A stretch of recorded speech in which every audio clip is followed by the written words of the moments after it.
اعوذ باللہ من الشیطان الرجیم بسم اللہ الرحمن الرحیم۔ عزیز طلباء و طالبات، السلام علیکم ورحمۃ اللہ وبرکاتہ۔ آج کی حسب دستور ہماری جماعت 10ویں مضمون اردو ہے، اور آج کا موضوع جو ہم نے چنا ہے وہ آپ کی اردو کتاب سے آسمان، پھول اور لہو افسانہ جو نور شاہ نے لکھا ہے، افسانہ نگار نور شاہ ہیں، جن کے بارے میں ہم نے پچھلے کلاس میں بات کی تھی۔ نور شاہ کے حالت زندگی اور ادبی خدمات، اس پر ہم نے بات کی تھی۔ آج ہم انہوں نے جو افسانہ لکھا ہے آسمان، پھول اور لہو، اس پر بات کریں گے، اس افسانے پر بات کریں گے۔ اس کا خلاصہ کچھ اس طرح سے ہے۔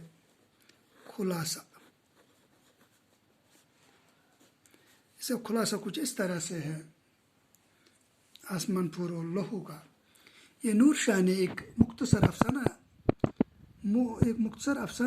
نور شاہ کا لکھا ہوا ایک مختصر افسانہ ہے، جس میں اس نے آنٹی کو افسانے کو بیان کرنے والا کردار اور ایک 6 سال کے لڑکے کو مرکزی کردار بنا کر اس سماج کی عکاسی کی ہے جس میں وہ خود رہتا ہے۔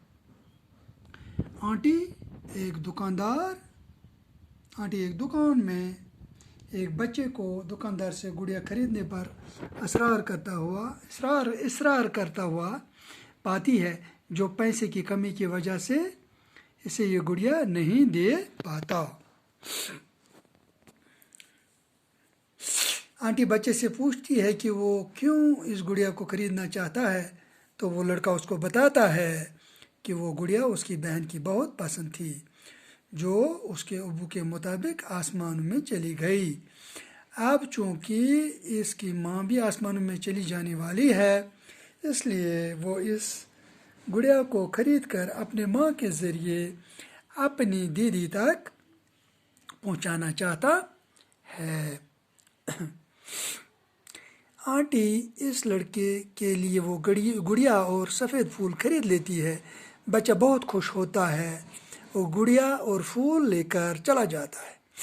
آنٹی کو یہ معلوم نہیں ہوتا کہ اس لڑکے کی ماں اور بہن کے ساتھ اصل میں کیا ہوا ہے، لیکن اگلے روز جب وہ گھر میں صبح سویرے اخبار دیکھتی ہے تو اچانک اس کی نگاہ ایک تصویر پر جم جاتی ہے، جس میں عورت خون میں لت پت پڑی ہے اور اس کے جسم کے پاس 2 ہی چیزیں صاف نظر آ رہی ہیں، ایک گڑیا اور سفید پھولوں کا گلدستہ۔ تصویر کے نیچے لکھا تھا کہ حلیمہ بی بی، جو کہ چند روز قبل اپنی بیٹی خالدہ کے ساتھ ایک شادی میں شرکت کرنے کی غرض سے سری نگر سے ورمل جا رہی تھی، ورمل مانے بارہمولہ جا رہی تھی، اور بس اسٹینڈ کے قریب ایک گرنیڈ پھٹنے کے دوران شدید زخمی ہوئی تھی، کل رات زخموں کی تاب نہ لا کر اللہ کو پیاری ہو گئی، اور ان کی 10 سالہ بیٹی خالدہ موقع پر ہی جاں بحق ہو گئی۔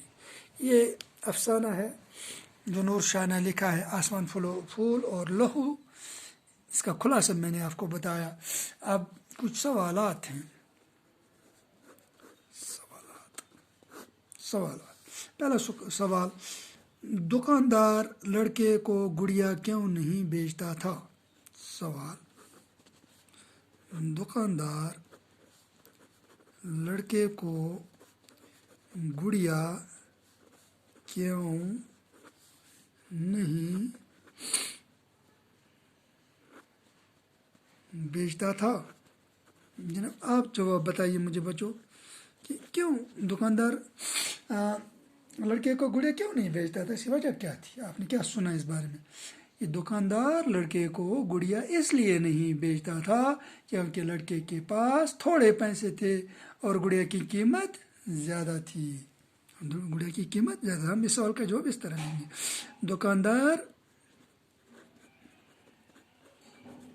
لڑکے کو گڑیا اس لیے نہیں بیچتا تھا کیونکہ لڑکے کے پاس پیسے تھوڑے تھے. لڑکے کے پاس پیسے تھوڑے تھے. اس کے پاس کم پیسے تھے، حالانکہ گڑیا کی قیمت زیادہ تھی اس لیے وہ نہیں دیتا، اور گڑیا کی قیمت زیادہ تھی. اور گڑیا کی قیمت زیادہ تھی. ٹھیک. دوسرا سوال.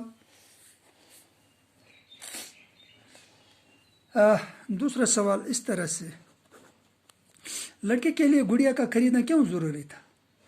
ٹھیک. لڑکے کے لیے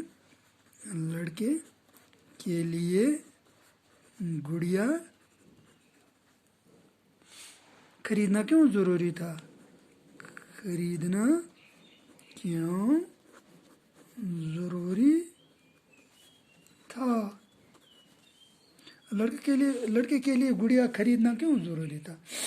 لڑکے کے جواب، چونکہ یہ اپنی بہن کو یہ گڑیا بھیجنا چاہتا تھا، جو کہ اس کے ماں کے بقول، اس کے ابو کے کہنے کے مطابق وہ آسمان میں چلی گئی ہے.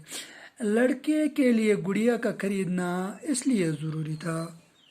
لڑکے کے لیے گڑیا خریدنا اس لیے ضروری تھا کہ وہ گڑیا اس کی بہن کو بہت پسند تھی. کہ وہ گڑیا اس کی بہن کو بہت پسند تھی، جو کہ اس کے ابو کے مطابق آسمانوں میں چلی گئی ہے. جو کہ اس کے ابو کے مطابق آسمانوں میں چلی گئی. چونکہ اس کی ماں بھی آسمانوں میں چلی جانے والی ہے، اس لیے وہ گڑیا کو خرید کر اپنی ماں کے ذریعے اپنی دیدی تک پہنچانا چاہتا تھا. ایک اور سوال. لڑکی دیدی کو گڑیا کس کے ہاتھ بھیجنا چاہتی تھی؟ جواب اس طرح سے ہم لیں گے. لڑکا دیدی کو گڑیا اپنی ماں کے ہاتھ بھیجنا چاہتا تھا. اسی طرح سے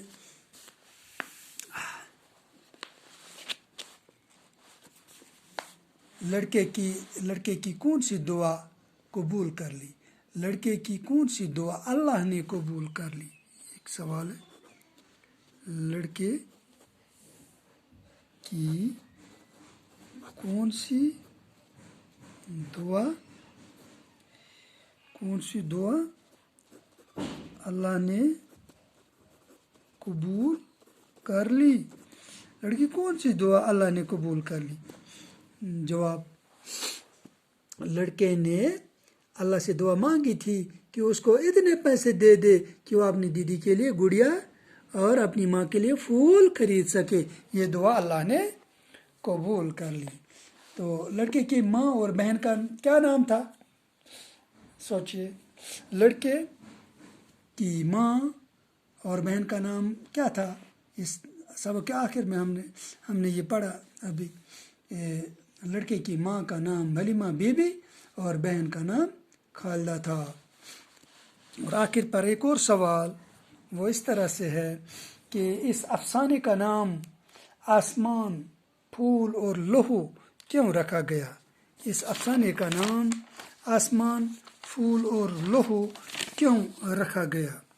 تو اس کا جواب ہم اس طرح سے لیں گے. یہ افسانہ کشمیر کے نامساعد حالات کے پس منظر میں لکھا گیا ہے. یہ افسانہ کشمیر کے نامساعد حالات، جو یہاں پر حالات ٹھیک نہیں ہوتے، اس کے پس منظر میں لکھا گیا، جس میں آسمان قانون قدرت کی اور پھول بچے کی، ان کے جذبات کی عکاسی کرتا ہے، اور جو اس ماحول اور حالات کی وجہ سے مجروح اور لہو لہاں ہیں، لہو کس کو بولتے ہیں؟ لہو خون کو بولتے ہیں۔ تو پیارے بچوں، آج کا سبق ہم یہی اختتام کرتے ہیں، آج کا کلاس یہیں پہ ختم کرتے ہیں انشاءاللہ۔